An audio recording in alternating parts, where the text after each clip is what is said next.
mga buntis na kung ano nga ba yung mga pinapagawang laboratory sa kanila during their pregnancies. So meron po tayong pinapagawa na yung CBC or yung complete blood count. Dito po makikita yung inyong hemoglobin, makikita or malalaman natin kung ikaw po ay may iron deficiencies.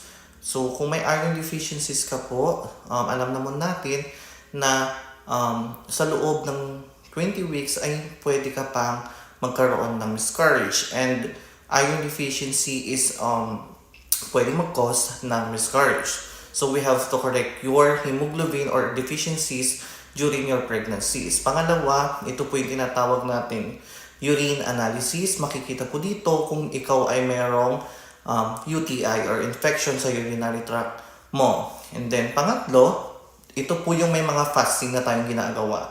So ang fasting mo po ay 8 to